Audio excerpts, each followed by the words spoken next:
La lettre avait promis quelqu'un d'ordinaire, mais la femme qui descendait de la diligence poussiéreuse semblait appartenir au plus beau salon de Boston, et non à un ranch isolé où le voisin le plus proche vivait à 20 milles de là. Sawyer Briggs l'observait derrière le poteau en bois de son Porsche, ses mains calleuses lui semblant soudain trop rugueuses, ses vêtements simples trop usés. Elle se déplaçait avec une grâce qui paraissait impossible pour quelqu'un qui venait de subir 3 jours d'un voyage éprouvant à travers un terrain accidenté. Ses cheveux auburn accrochaient la lumière de l'après-midi d'une manière qui lui serrait la poitrine, et lorsqu'elle se tourna pour examiner les modestes bâtiments de son ranch, il aperçut des traits si parfaitement agencés qu'ils semblaient avoir été façonnés par la main méticuleuse d'un artiste. Cela ne pouvait pas être juste. La correspondance avait décrit une femme pratique, cherchant une vie simple, quelqu'un qui comprenait le travail acharné et ne s'attendait pas au luxe. Mais tout chez Iris Quaid suggérait qu'elle n'avait jamais connu une seule journée sans lui. Sa robe, bien que tachée par le voyage, était coupée dans un tissu plus fin que tout ce qui se vendait dans la ville voisine. Sa posture témoignait d'années passées à apprendre comment une dame doit se tenir. Même ses gants, désormais poussiéreux, étaient manifestement coûteux. L'estomac de Sawyer se noua alors qu'une terrible possibilité germait dans son esprit. Et si elle s'était trompée de diligence? Et si un riche gentleman dans un autre territoire attendait cette vision de perfection, tandis que Sawyer serait laissé là à expliquer à sa promise qu'elle avait commis une erreur coûteuse? Le conducteur déchargeait déjà son unique mal, un bagage bien trop élégant pour sa maison rudimentaire. Mais alors, Iris Quaid fit quelque chose qui coupa le souffle de Sawyer. Elle sortit une lettre, pliée de son petit sac à main, y jeta un coup d'œil, puis regarda directement vers la maison du ranch où il se tenait. Leurs regards se croisèrent à travers la cour poussiéreuse, et pendant un instant qui sembla durer une éternité, aucun des deux ne bougea. Dans son regard, il vit quelque chose qui contredisait tout ce que son apparence suggérait. Derrière ces traits frappants se cachait une lueur de quelque chose de désespéré, quelque chose qui parlait de secrets et de circonstances bien plus compliquées qu'un simple arrangement de mariage par correspondance. Lorsqu'elle sourit enfin et commença à marcher vers lui, Sawyer réalisa que, quoi qu'ait amené cette femme d'une beauté impossible sur son pas-de-porte, ce ne serait pas la vie calme et prévisible qu'il avait préparée. Sawyer força ses jambes à bouger, chaque pas à travers la cour lui semblant être une trahison de son propre bon sens. De près, Iris Quaid était encore plus époustouflante. Sa peau ne portait aucune des marques d'usure dues au travail en extérieur. Ses mains étaient lisses d'une manière qui témoignait d'une vie passée loin des tâches physiques. Lorsqu'elle parla, sa voix portait l'accent raffiné d'éducation et des privilèges.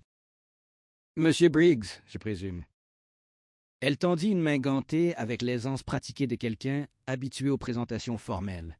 « Je suis Iris Quaid. Je crois que vous m'attendiez. » La gorge de Sawyer était sèche, comme le sable du désert. « Oui, madame. Bien que je doive dire que vos lettres ne m'ont pas tout à fait... » Il fit un geste impuissant, incapable de trouver des mots qui ne sonneraient pas comme une insulte ou un aveu de sa propre insuffisance. « Ne vous ont pas tout à fait préparé à mon apparence ?» finit Iris, un sourire entendu jouant au coin de ses lèvres. « Je trouve que les mots écrits échouent souvent à capturer la vérité entière d'une personne. N'êtes-vous pas d'accord? » Il y avait quelque chose dans son ton qui suggérait des couches de sens au-delà de la simple observation. Sawyer étudia son visage, cherchant des indices sur le genre de femme qui voyagerait volontairement des centaines de milles pour épouser un homme qu'elle n'avait jamais rencontré. Plus il la regardait, plus il était convaincu que le désespoir se cachait sous son extérieur composé comme une fissure dans une porcelaine, par ailleurs, impeccable. « Votre ranch est exactement comme vous l'avez décrit, » continua Iris en observant les modestes bâtiments en bois, le simple enclos où paissaient ses chevaux, le potager qu'il entretenait lui-même. Paisible, isolé, loin des complications de la société civilisée. La façon dont elle insista sur cette dernière phrase fit naître une suspicion chez Sawyer. La plupart des femmes cherchant un mariage par correspondance parlaient de construire une vie ensemble, de partenariat et de rêves partagés. Iris Quaid parlait comme quelqu'un qui fuyait quelque chose, cherchant un refuge plutôt qu'une romance. « Madame, je dois vous demander, » commença Sawyer, son honnêteté naturelle prenant le dessus sur sa maladresse sociale. « Êtes-vous certaine que c'est ici que vous vouliez venir? Parce que s'il y a eu une erreur, si vous deviez rencontrer quelqu'un d'autre, il n'y a eu aucune erreur. » Sa réponse fut vive, presque défensive, avant qu'elle ne se reprenne et n'adoucisse son ton. « Pardonnez-moi, le voyage a été éprouvant. Je suis exactement là où je comptais être, Monsieur Briggs. » Mais tandis qu'elle parlait, ses yeux se tournèrent brièvement vers l'horizon, comme pour vérifier si quelqu'un l'avait suivi. Le geste fut si rapide que Sawyer l'aurait manqué s'il ne l'avait pas observé aussi intensément, essayant de résoudre l'énigme de sa présence. Le conducteur de la diligence finit de décharger sa malle et s'approcha d'eux avec l'efficacité d'un homme pressé de terminer sa route. « Ce sera tout, les amis. Le prochain passage n'est pas avant une semaine. Alors vous feriez mieux d'être sûr de vos arrangements. » Il toucha son chapeau et remonta sur son siège. Alors que la diligence s'éloignait dans un nuage de poussière, Iris Quaid la regarda disparaître avec une expression qui ressemblait étrangement à du soulagement. Quoi qu'il l'ait amenée dans ce lieu reculé, Sawyer commençait à soupçonner que ses raisons n'avaient rien à voir avec la recherche d'un mari.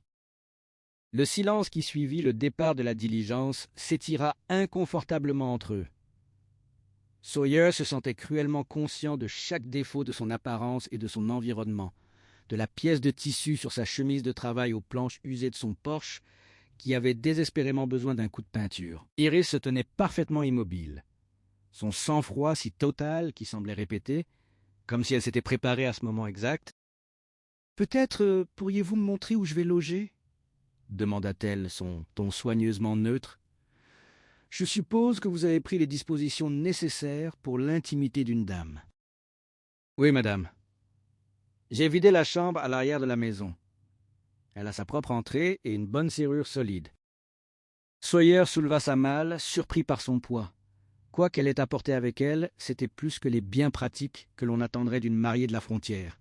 « Je dors dans la grange depuis que votre lettre a confirmé votre venue. » Quelque chose traversa ses traits à la mention de la lettre, trop rapide pour qu'il puisse l'interpréter. C'était très attentionné de votre part. Alors qu'il marchait vers la maison, Sawyer remarqua avec quel soin elle posait ses pieds, évitant le pire de la poussière et des débris qui jonchaient sa cour. Ses bottines, bien qu'assez pratiques pour le voyage, étaient manifestement d'un cuir coûteux qui n'avait jamais connu d'usage intensif. Tout en elle parlait d'une vie de confort et de raffinement, rendant sa présence dans son ranch en difficulté de plus en plus improbable.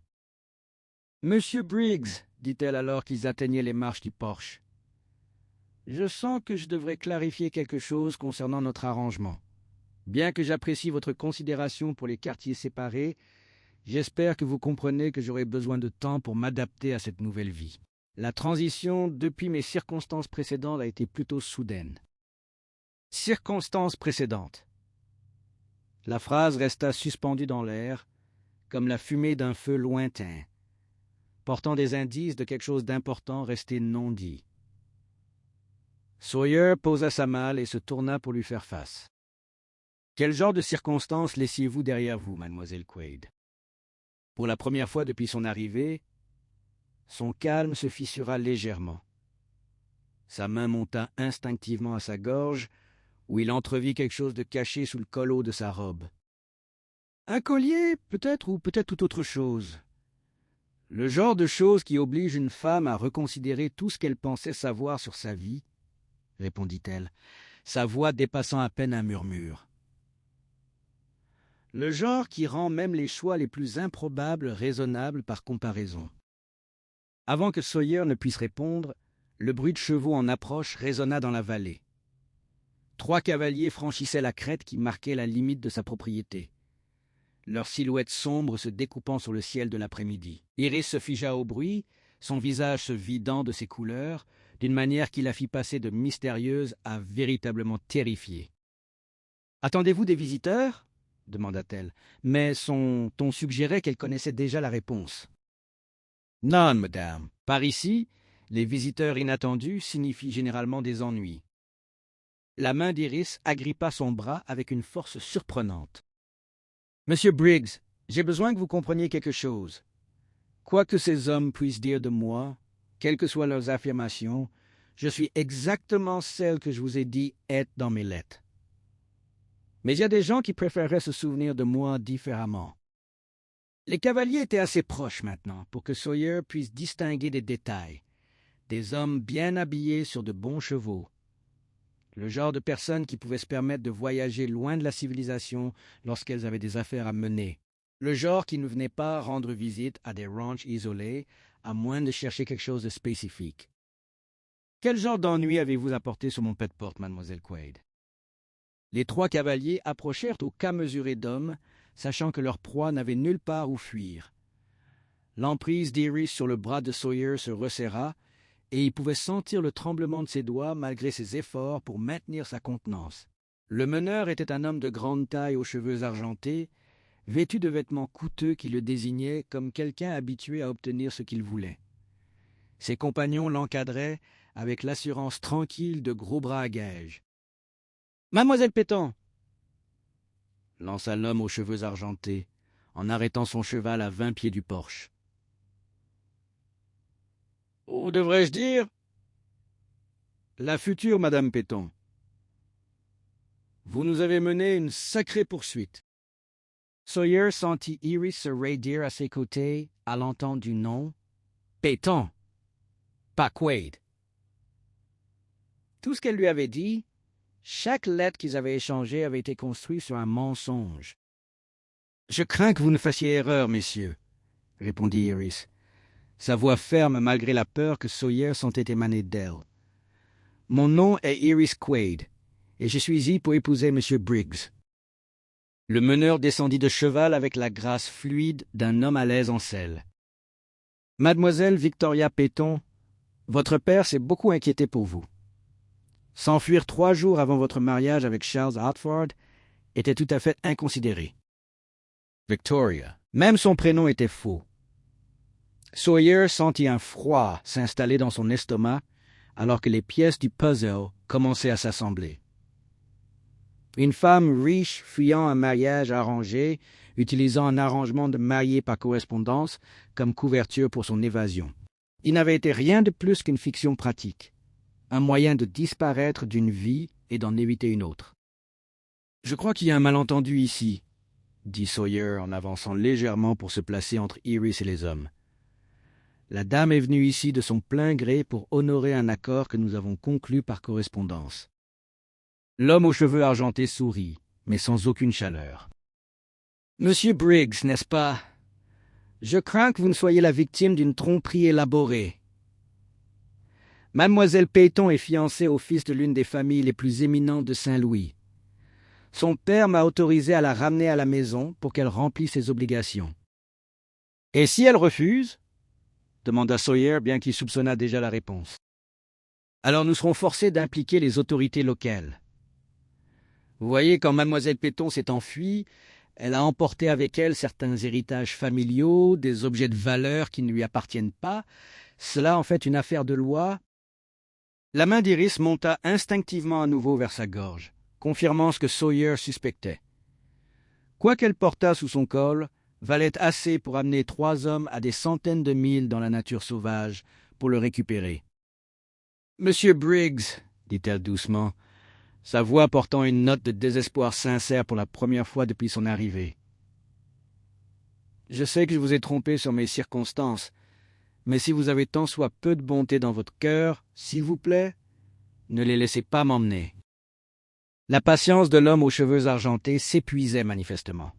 « Nous pouvons faire cela de la manière douce ou de la manière forte, mademoiselle Péton, mais ne vous y trompez pas, vous revenez avec nous. » Sawyer regarda la femme à ses côtés, la voyant clairement pour la première fois pas la mystérieuse mariée par correspondance qui avait captivé son imagination, mais une jeune femme effrayée prise entre des choix impossibles. Quoi qu'elle ait fait, quoi qu'elle ait pris, elle avait tout risqué pour échapper à une vie qu'elle ne pouvait supporter de vivre. L'esprit de Sawyer tournait à toute vitesse alors qu'il pesait ses options. 3 hommes armés contre un seul fermier et une femme terrifiée, les chances étaient maigres. Mais quelque chose dans la voix d'Iris, ce désespoir brut sous son calme apparent, éveilla en lui un instinct protecteur qui l'emporta sur la raison. « Messieurs, je vais devoir vous demander de quitter ma propriété, » dit-il d'une voix plus assurée qu'il ne l'était vraiment. Mademoiselle Quaid est venue ici librement, et elle est libre de rester ou de partir comme bon lui semble. L'expression de l'homme aux cheveux argentés se durcit. Monsieur Briggs, vous commettez une grave erreur. Cette femme est une voleuse et une fugitive de ses obligations légales. L'héberger fait de vous un complice de ses crimes. Quel crime? Exigeait Sawyer. S'enfuir d'un mariage dont elle ne voulait pas? Aux dernières nouvelles, ce n'est contre la loi dans aucun territoire. L'un des cavaliers approcha sa main du revolver sur sa hanche, un geste décontracté mais sans équivoque. Sawyer garda ses propres mains visibles et immobiles, sachant que tout mouvement brusque pourrait rendre cette confrontation mortelle. « Les bijoux qu'elle a volés appartiennent à la famille Hartford, » continua le chef. « Un collier qui vaut plus que votre ranch et tout ce qu'il contient. Rendez-le maintenant et nous serons peut-être prêts à fermer les yeux sur votre implication dans cette affaire. » Iris se rapprocha de Sawyer, assez près pour qu'il puisse sentir la chaleur de son corps contre son bras. Malgré tout ce qu'elle lui avait fait subir, malgré les mensonges et la tromperie, il se sentit étrangement réconforté par sa proximité. Lorsqu'elle parla, sa voix était à peine audible, destinée uniquement à ses oreilles. « C'était le collier de ma mère, » murmura-t-elle. « Le père de Charles Hartford l'a exigé dans le cadre du contrat de mariage. C'est la seule chose qui me reste d'elle. » L'homme aux cheveux argentés descendit complètement de cheval, sa patience enfin à bout. « Mademoiselle Péton, vous avez exactement 1 minute pour récupérer ce collier et venir avec nous volontairement. Après cela, nous prendrons toutes les mesures nécessaires. » Sawyer sentit Iris trembler à ses côtés, son calme initial ayant complètement volé en éclats. À ce moment-là, il prit une décision qui allait tout changer. Peut-être était-ce la façon dont elle l'avait gardé lorsqu'elle lui avait demandé son aide, ou peut-être était-ce son propre refus obstiné d'être intimidé sur ses propres terres. Quoi qu'il en soit, il se plaça entièrement devant elle, la protégeant des 3 hommes. « La dame reste ici, » dit-il fermement. « Si vous la voulez, vous devrez passer par moi d'abord. » La main du meneur se porta sur sa propre arme. « Cela peut s'arranger, monsieur Briggs, bien que je soupçonne que vous trouverez l'expérience courte et désagréable. » Mais avant que quiconque ne puisse dégainer, Iris sortit de derrière la protection de Sawyer.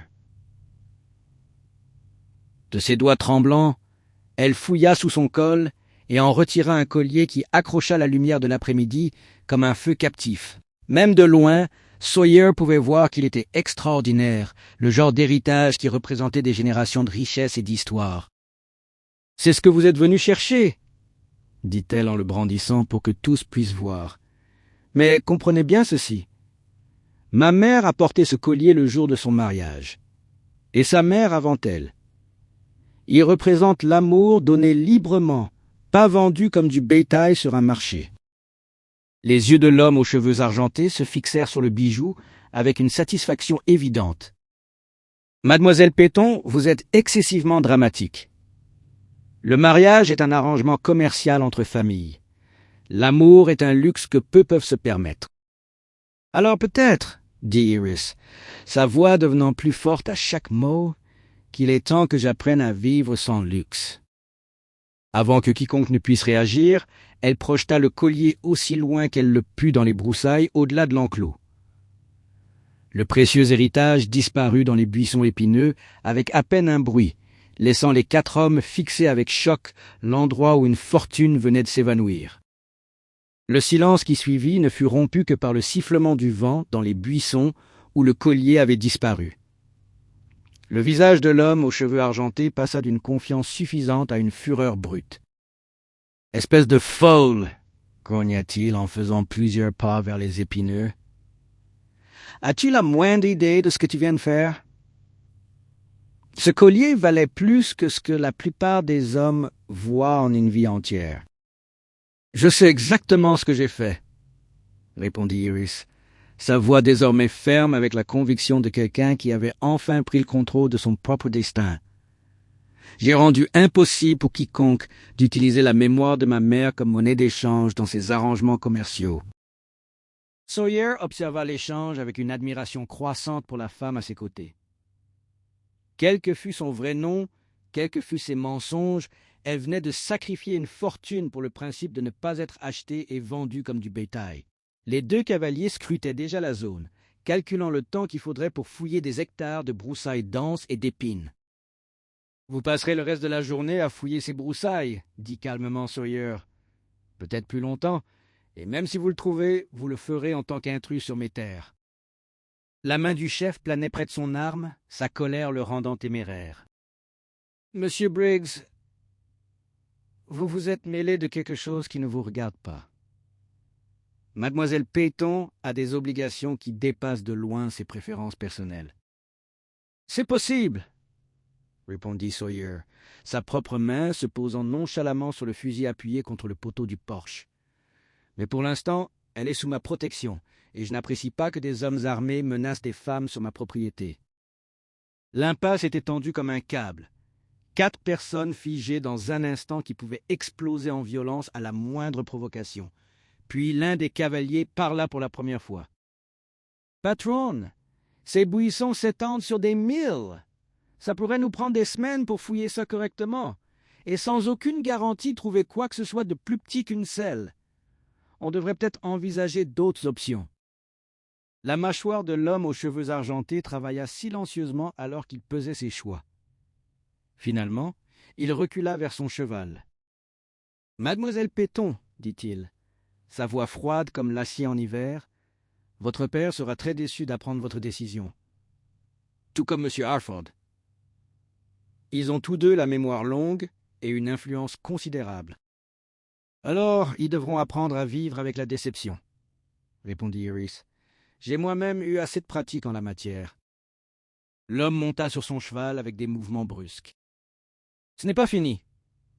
Votre père sait où vous êtes maintenant, et il possède des ressources dépassant ce que vous pouvez imaginer. Profitez de votre liberté tant qu'elle dure. » Alors que les 3 cavaliers se détournaient pour partir, le chef lança par-dessus son épaule. « Monsieur Briggs, vous devriez réfléchir à savoir si la protéger vaut les ennuis qu'elle va apporter à votre porte. » Le bruit des sabots s'estompa au loin, laissant Sawyer et Iris seuls dans le crépuscule naissant. Elle se tenait parfaitement immobile, fixant l'endroit où le collier avait disparu. Pour la première fois depuis son arrivée, elle semblait véritablement vulnérable. « Je suis désolé, » chuchota-t-elle. « Je ne vous ai apporté que des ennuis, et vous ne savez même pas qui je suis vraiment. » Sawyer se tourna vers la femme qui avait été Iris Quaid pendant un après-midi et Victoria Peyton pendant le reste de sa vie. Dans la lumière déclinante, sa beauté semblait moins accablante et plus humaine, marquée par l'épuisement et le poids de décision qui lui avait coûté tout ce qu'elle avait connu. « Je pense en savoir assez, » dit-il doucement. « Vous êtes une femme qui a jeté une fortune plutôt que d'être forcée à un mariage dont elle ne voulait pas. Cela m'en dit plus sur votre caractère que n'importe quel nom ne le pourrait jamais. » Elle leva les yeux vers lui, et il vit des larmes menacées au coin de ses yeux.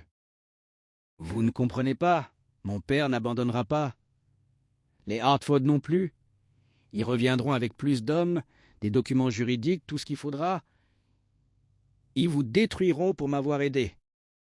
Qu'ils essayent. » La voix de Sawyer portait l'assurance tranquille d'un homme ayant survécu aux sécheresses, aux inondations et à toutes les épreuves que la frontière pouvait offrir. « Je me bats contre cette terre pour obtenir le respect chaque jour depuis que je suis arrivé. Combattre des hommes ne sera pas bien différent. » « Pourquoi ?» La question sortit comme un souffle. « Pourquoi risqueriez-vous tout pour quelqu'un qui vous a menti sur son identité ?» Sawyer réfléchit à la question. « Peut-être parce que j'ai passé assez de temps seul ici pour reconnaître le courage quand je le vois. Et peut-être parce que je sais ce que c'est que de se sentir piégé par les attentes des autres. La vérité était plus compliquée que cela. Mais il n'était pas prêt à examiner de trop près la façon dont sa poitrine s'était serrée lorsqu'elle avait demandé sa protection, ou combien il lui avait semblé naturel de s'interposer entre elle et le danger. Elle était arrivée en étrangère, basée sur des mensonges, mais d'une manière ou d'une autre, en l'espace de quelques heures, elle était devenue quelque chose de plus. « Par quoi étiez-vous piégé ?» demanda-t-elle, une curiosité sincère remplaçant la peur dans sa voix. « Par les gens qui pensaient que je ne serais jamais rien, parce que je n'étais pas né pour cela, » répondit Sawyer. « Ce ranch était une terre de broussailles, dont personne ne voulait. Il m'a fallu 8 ans pour le rendre rentable, et la plupart des gens voient encore un échec quand ils me regardent. » Victoria se rapprocha de lui, assez près pour qu'il puisse sentir le léger parfum de lavande qui imprégnait sa robe usée par le voyage. « Je ne vois pas un échec, » dit-elle doucement. « Je vois un homme qui a construit quelque chose de ses propres mains et qui n'a pas eu peur de tenir tête à 3 hommes armés pour protéger une étrangère. » L'espace entre eux sembla se réduire sans qu'aucun ne bouge, et Sawyer se sentit intensément conscient de la façon dont la lumière du soir accrochait les reflets auburn de ses cheveux. Lorsqu'elle tendit la main pour toucher son bras, ses doigts étaient chauds, même à travers le tissu de sa chemise. « Si je reste, » dit-elle, sa voix à peine audible, « tout devient compliqué. Ils reviendront, et quand ils le feront, ils apporteront des ennuis qui pourraient détruire tout ce que vous avez construit ici. Et si vous partez? Si je pars, je passerai le reste de ma vie en tant qu'épouse de Charles Harford, à porter ses enfants et à faire semblant d'être reconnaissante pour ce privilège. Sa main se serra sur son bras. Je deviendrai tout ce que j'ai juré de ne jamais être. Sawyer couvrit sa main de la sienne, surpris de voir à quel point elle s'ajustait parfaitement à sa paume. « Alors ne partez pas. Ce n'est pas si simple. » « Peut-être que si. » Il se tourna pour lui faire face pleinement, voyant au-delà des traits parfaits la force qu'il avait portée à des centaines de milles de tout ce qu'elle avait connu. « Peut-être que parfois, le choix simple est le bon, même quand ce n'est pas le plus facile. » Mais alors qu'il prononçait ces mots, Sawyer pouvait voir le doute dans ses yeux, le poids d'une vie passée à apprendre que ses choix appartenaient à d'autres.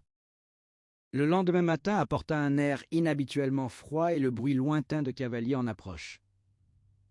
Victoria avait peu dormi, passant la majeure partie de la nuit à regarder par la fenêtre de sa petite chambre. Lorsque Sawyer frappa à sa porte, elle était déjà habillée et prête. « Combien ?» demanda-t-elle en le rejoignant sur le porche. « Plus qu'hier » répondit sombrement Sawyer. « On dirait 6, peut-être 7 cavaliers. Et ils arborent le drapeau d'un Marshal Territorial. » Le visage de Victoria pâlit. « Ils ont rendu cela officiel alors. Mon père a dû prétendre que j'ai volé quelque chose d'assez précieux pour impliquer les autorités fédérales. » Le collier? La confrontation s'effondrait plus vite que Thornton ne pouvait le contrôler. Ses hommes de main s'agitaient, visiblement mal à l'aise avec les complexités juridiques. Sawyer fit un pas en avant, sa main trouvant celle de Victoria avec une aisance naturelle. « Marshal, s'il n'y a pas d'accusation valable contre Mademoiselle Peyton, j'apprécierais que vous demandiez à ces hommes de quitter ma propriété. » Le marshal hocha la tête. « Monsieur Thornton, vous et vos associés devez partir immédiatement, et je vous suggère d'informer Monsieur Peyton que toute autre tentative de poursuite sur de fausses bases entraînera des poursuites fédérales. » Alors que les cavaliers se préparaient à partir, Thornton lança une dernière menace. « Ce n'est pas fini. Mademoiselle Peyton, votre père a des ressources que vous ne pouvez imaginer. Alors il devra apprendre à utiliser ces ressources pour accepter la réalité, » répondit Victoria avec dignité. « Je ne suis plus sa fille pour qu'il me commande, ni sa propriété pour qu'il en dispose à sa guise. » Le marshal et son escorte partirent, laissant derrière eux la poussière et le silence. Victoria resta immobile un instant, comme si elle ne pouvait croire que son pari avait réussi. « Depuis combien de temps prépariez-vous cela ?» demanda Sawyer avec admiration. Depuis le jour où j'ai eu 18 ans et que j'ai réalisé que mon père comptait m'échanger comme du bétail, répondit-elle. J'ai passé 2 ans à rassembler des preuves, à économiser de l'argent et à me préparer pour le jour où j'aurai enfin le courage de partir. Sawyer se tourna vers elle, ne voyant plus la mystérieuse mariée par correspondance, mais la femme remarquable qui avait orchestré sa propre libération.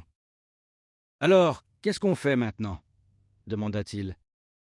Victoria regarda autour du ranch qui était devenu son sanctuaire, puis l'homme qui avait tout risqué pour la protéger. Maintenant, je vais découvrir si Victoria Peyton peut apprendre à être heureuse en tant que Madame Victoria Briggs, si cette offre est toujours valable. La réponse de Sawyer fut de la prendre dans ses bras, se permettant enfin de croire que certains paris valaient la peine d'être pris, même quand les chances semblaient impossibles. Au loin, le tonnerre gronda à travers la vallée, promettant la pluie pour cette terre assoiffée. « Ça le laisse, » dit fermement Victoria, ce qui signifie que je n'avais aucun accès aux biens familiaux pour les voler. Les bons que mon père prétend que j'ai pris ne m'ont jamais appartenu, et je n'ai eu aucune occasion de les prendre. Pour la première fois, l'incertitude apparut sur le visage de l'homme aux cheveux argentés, Thornton. Le marshal étudia la lettre pendant plusieurs minutes, de plus en plus sceptique. Finalement, il regarda Thornton avec un déplaisir évident.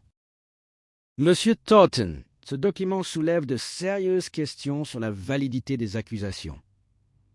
Si mademoiselle Peyton a été légalement reniée avant son départ, elle n'aurait eu aucun accès aux biens de la famille. » Le calme de Thornton se brisa complètement. « Marshal, vous ne comprenez pas la complexité de cette situation. La fille est manipulatrice. Elle a probablement forgé cette lettre elle-même. »« Le papier a 3 mois, » répondit froidement le marshal. « L'encre a vieilli naturellement et le sceau semble authentique. À moins que vous ne suggériez que mademoiselle Peyton ait planifié tout ce scénario des mois à l'avance. » Sawyer observait l'échange avec une satisfaction croissante. Elle n'avait pas seulement fui un mariage non désiré, elle s'était préparée à l'inévitable poursuite avec la minutie de quelqu'un comprenant exactement à quel point ses adversaires pouvaient être impitoyables. « Marshal, dites doucement Victoria. Il y a autre chose que vous devriez savoir. La nuit, avant mon départ de Saint-Louis, j'ai surpris mon père et M. Hartford discutant de leur plan pour prétendre que j'avais volé les bons, que je l'ai fait ou non. Ils avaient besoin d'une justification légale pour forcer mon retour. C'est une accusation sérieuse, mademoiselle Peyton. C'est aussi la vérité. Ils pensaient que je serais trop effrayé pour me défendre. Ils ont sous-estimé ma détermination à vivre libre, même si cette liberté s'accompagne de pauvreté et d'incertitude. Thornton fit une dernière tentative désespérée. « Marshal, même si les accusations de vol sont discutables, cette femme a tout de même violé son obligation légale de remplir son contrat de mariage. La famille Hartford a des investissements importants liés à cette union. Les contrats de mariage ne sont pas exécutoires par la loi fédérale, trancha le marshal. Et poursuivre de fausses accusations criminelles pour contourner ce fait est en soi un crime fédéral. Plus que cela, mon père prétendra que j'ai pris d'autres choses, des documents falsifiés, quelle que soit l'histoire qui servira son but. Les hommes comme lui n'acceptent pas la défaite avec grâce. Les cavaliers franchirent la crête en formation. À leur tête, chevauchait un homme portant l'insigne de marshal, flanqué de l'homme aux cheveux argentés de la veille. Derrière eux venaient 5 hommes supplémentaires, tous armés. « Mademoiselle Victoria Peyton !» cria le marshal en approchant de la maison. « J'ai un mandat pour votre arrestation sous les chefs d'accusation de vol et de fraude. Vous devez venir avec moi. » Sawyer s'avança, les mains visibles, mais prêtes. « Marshal, j'aimerais voir ce mandat, et j'aimerais savoir quelle juridiction vous revendiquez sur une femme qui n'a commis aucun crime dans ce territoire. » Le marshal descendit de cheval. « Le mandat est valide dans tous les territoires, émis par un juge fédéral à Saint-Louis. Mademoiselle Peyton est accusée d'avoir volé des biens d'une valeur supérieure à 10 000 $. Quel bien? exigea Victoria, sortant de derrière Sawyer. Le collier était à ma mère, légué par testament. L'homme aux cheveux argentés sourit froidement. Pas seulement le collier, ma chère. Les bons aux porteurs que vous avez pris dans le coffre-fort de votre père, ceux qui valent considérablement plus que des bijoux de famille. Le visage de Victoria afficha une confusion sincère. Je n'ai pris aucun bon. Je n'ai même jamais vu l'intérieur du coffre de mon père. Quoi qu'il en soit, continua le marshal, les preuves suggèrent le contraire. M. Peyton a fourni des documents montrant que les bons étaient en sa possession jusqu'à la nuit de votre disparition. Leur absence a été découverte le matin suivant votre départ. Sawyer sentit le piège se refermer sur eux avec la précision d'une embuscade bien planifiée. « Un timing pratique », observa-t-il. « Presque comme si quelqu'un voulait s'assurer qu'il y ait une justification légale pour la ramener. »« Monsieur Briggs, » avertit le marshal, « interférer avec une arrestation fédérale est un crime sérieux. Je vous suggère de vous écarter. » Mais Victoria bougeait déjà, cherchant dans sa robe de voyage pour en sortir un papier plié. « Marshal, avant que vous ne m'arrêtiez, peut-être devriez-vous voir ceci. » Elle lui tendit un document que Sawyer n'avait jamais vu. « C'est une lettre de mon père écrite il y a 3 mois, me reniant pour avoir refusé d'épouser Charles Hartford. Il y déclare spécifiquement que je n'hériterai de rien du domaine familial et que je n'ai aucun droit sur les biens des Peyton. » Le marshal examina la lettre attentivement, son expression devenant troublée. « Cela semble authentique.